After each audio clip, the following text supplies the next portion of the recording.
So I'm going to start talking now, just as a way of advising people around who are standing around that actually a meeting is going to start shortly. So these are photonics tutorials.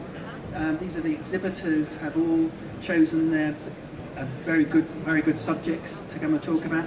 And actually I'm going to introduce you to Hamamatsu, and I don't want to bore you because it's on the show guide front cover, but photonics is 25 years old. So this show's been going for 25 years annually without a break. And Hamamatsu have been with us every step of the way. So they've been at every single event. Now we don't know, and there's an exhibitor sitting down at the back there who might be able to help, but we're trying desperately to find out whether there's any other exhibitors who have been with photonics for 25 years. So let's try and have that as a bit of a mission to try and find out. But anyway, Hamamatsu have that badge of honor as a 25-year exhibitor. So I'm going to introduce you to Adnan Quasi now, and he's going to give us a talk on spectroscopy and gas sensing. So I'll hand you over to him. Enjoy the tutorial. There are different tutorials throughout the day, so keep coming and jumping into the ones that interest you the most. So thank you very much indeed. Thank you very much, Lawrence, and well, thank you to Photonics for giving me this opportunity to give this talk. Thank you for coming to this presentation. So I'll be starting off by giving a brief little history of gas sensing and talking about how the technology has developed through the years, the different kinds of modern technology that we use. It's no surprise that I'll be focusing on photonic technologies, of course, and then also seeing how MEMS ties in. We're defining some terms, seeing how MEMS and MOEMS offers advantages in the gas sensing and spectroscopy application, and also looking at the limitations and what the future might hold. So without further ado, let me get started. And I want to start with a question. What do you guys think would typically be considered the first gas monitor in history? Does anyone know? Maybe. Yes, absolutely, correct. So, iconic to the mining history of Britain, the canary in the cage.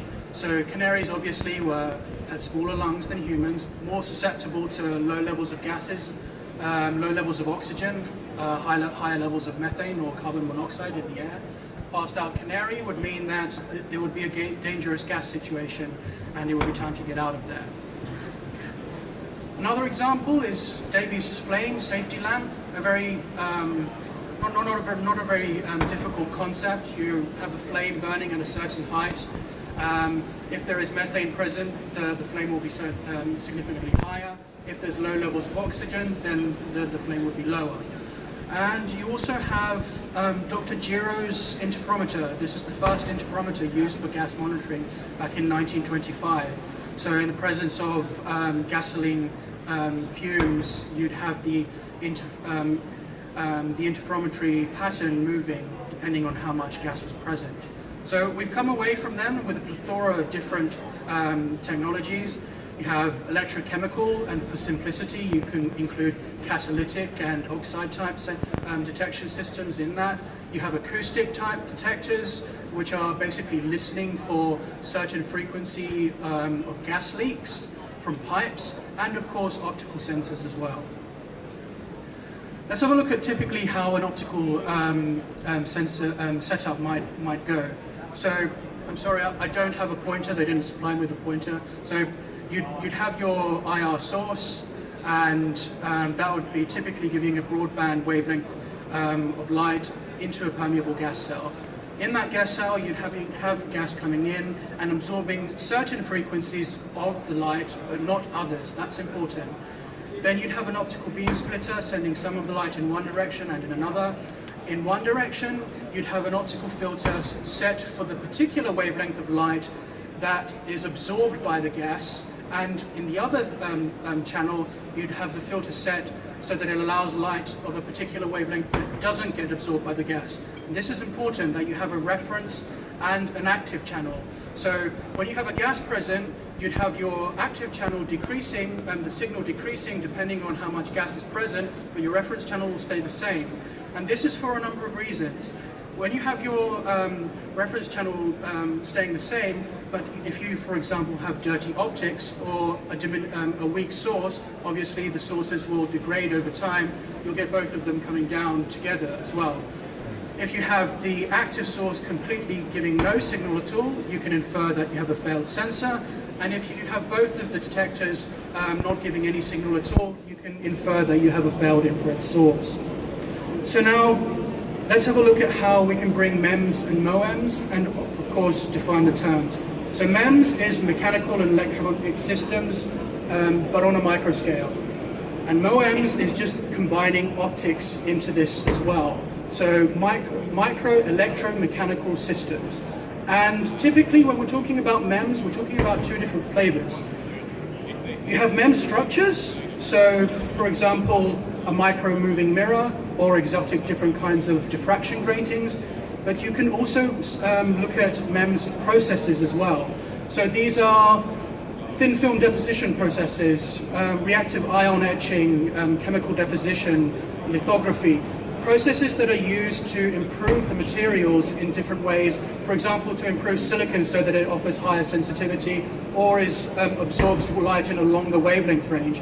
And also, for example, for bump bonding, so that you can actually create smaller sized components that can fit in a smaller footprint. And so then let's have a look at how MOEMS can be applied to gas sensing and spectroscopy. Let's take a couple of examples from what I just said before. We can take, for example, a diffraction grating and also the MEMS process of bump bonding to use a very tiny CMOS image sensor to create a very small micro-spectrometer. In fact, the world's smallest diffraction type spectrometer. And let's put that around the visible and a little bit into the infrared range. That's the sort of range we could have it detecting.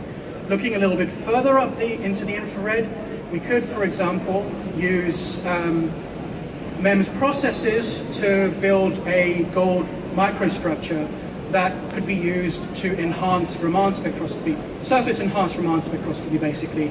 We can then combine that with processes to improve silicon so that it absorbs better, so that it has higher sensitivity in that near infrared range, and create a handheld Raman spectroscopy device. And we'll put that around the near infrared region.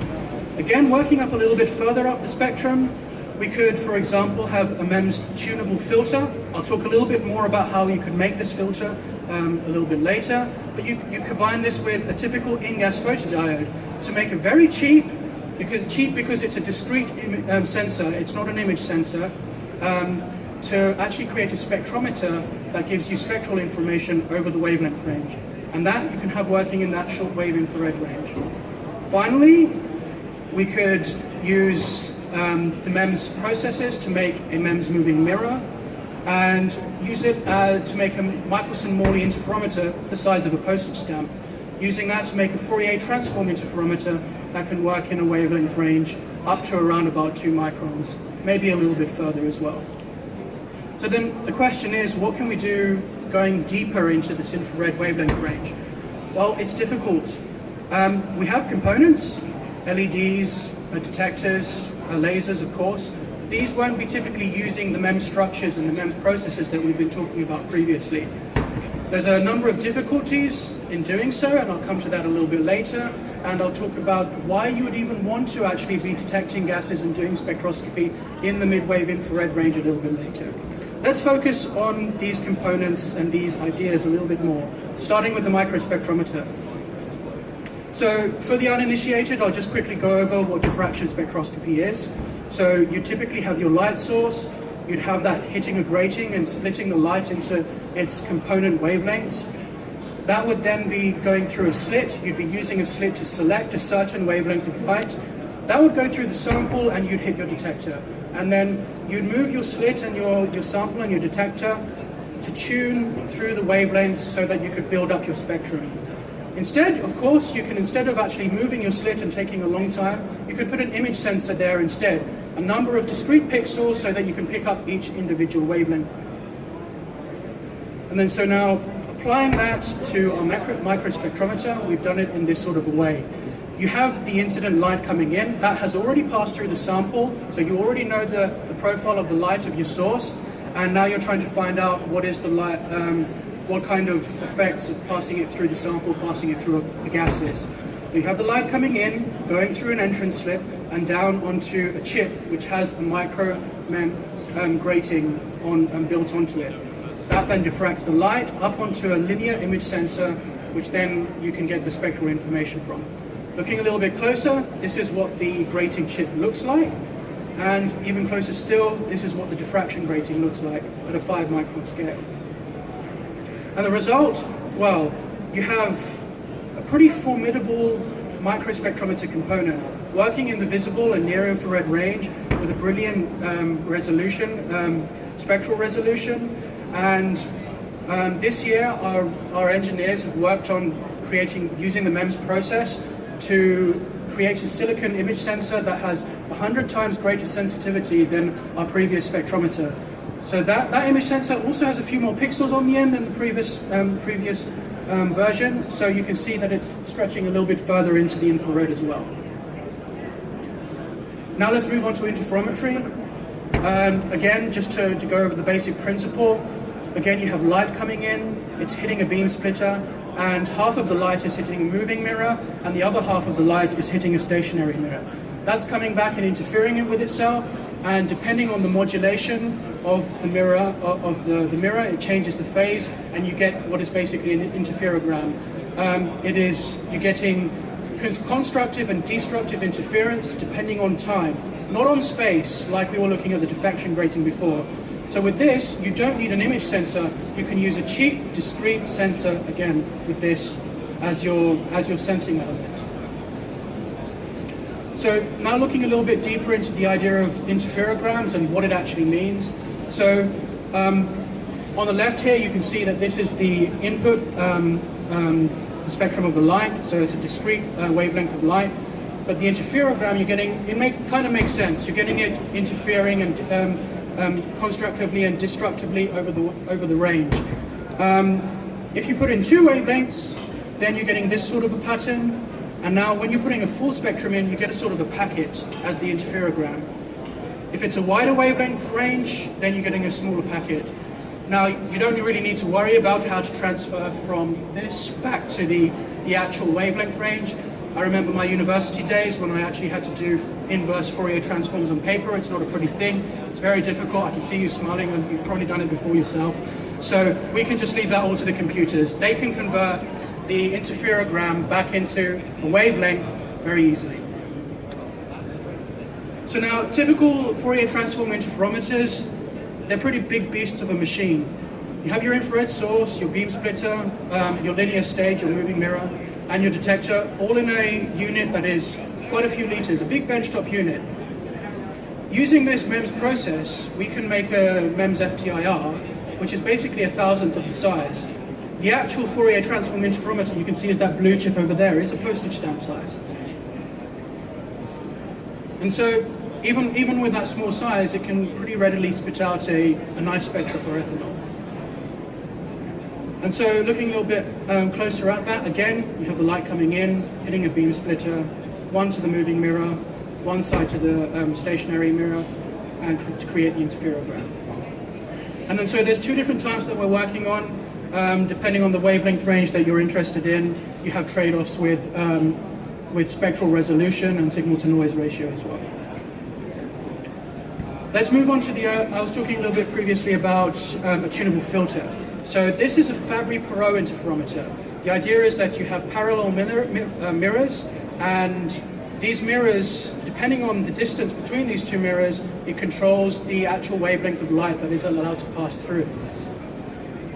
So we can create a MEMS structure with these 2 mirrors in place with an air gap, and we can use a voltage to control the actual distance between that air gap and scan through the wavelength ranges. There's a similarity between this tuning Fabry Perot interferometer and LVS, a linear variable filter from JDSU. They have the 2 mirrors basically at a wedge shape, so that it gives a spectrum out all on its own. Instead of having it in a wedge, we've done it so that you have the dielectric mirrors moving and scanning through so that you can pick the wavelengths out. And so then for this, the wavelength range that this can typically work on is a little bit shorter than the spectrometers that I've been talking about before. You get harmonics coming out on the side, so you need to filter and work specifically in a particular wavelength range. So then we've got these components, but none of them are really stretching that far into the mid-wave infrared. Let me first ask the question, why would you want to look in the mid-wave infrared in the first place? I mean, okay, you've got our silicon and InGaAs components, and they can detect a lot of gases. You have spectral lines for gases in those wavelength ranges. Silicon's cheap, it's plentiful, it's safe, but then if you look in the mid-wave infrared, oh, I should explain, this is in wave numbers at the bottom, not in nanometers. So on this side, you've got the visible range, then the telecom, and then further into the mid-wave infrared. So you can see that in the mid-wave infrared, for these gases, methane, ozone, CO2, you can see that you're getting 2 to 3 orders of magnitude higher absorption from these sort of the gases. So it is still interesting to try and do this. We don't have MEMS components working in this wavelength range yet. There's a number of structural problems. For example, with the MEMS mirror, you'd have to move the mirror backwards and forwards much greater to be able to stretch into these longer wavelength ranges. Structurally, it's not there yet. But we have other options. For example, mid-wave infrared LEDs that work on indium arsenide and timonide, and we can have them specific to CO2, methane, so on and so forth. High-powered LEDs. One kind of material that I should mention that is very specific to Hamamatsu, it's quite a unique material, indium arsenide and timonide. It works in this mid-wave infrared range, but offers a eco-friendly alternative to what you typically use in this wavelength range. Lead compound detectors and mercury compound detectors. Offers a safer alternative to this solution. And it's also photovoltaic, a great opportunity if you're looking at electronics. And of course, we wouldn't be Hamamatsu without offering quantum cascade lasers. And so our high quality lasers offer a vast range of wavelength ranges, and you have the specificity to be able to really snipe those particular gas lines and make a very premium product. And we offer this in a number of wavelength ranges and in a number of packages. So then, MEMS. It's a brilliant platform. It is definitely a platform for the future, but it's going to take time to be able to really tap into that mid-wave infrared range. And we can use this to create these sort of components. We are, and they're creating brilliant results. But then until the time when we can actually use these components, these MEMS structures and MEMS processes for the mid-wave infrared, there's still plenty of opportunities to look at different technologies. So MEMS is basically like Lego. In the future, you will be able to just pick and choose what particular structure or process you want and be able to use it particular to your application. Thank you very much. If you have any questions, I will be at the Hamamatsu stand near the front. I know I'm running over on time. Thank you very much.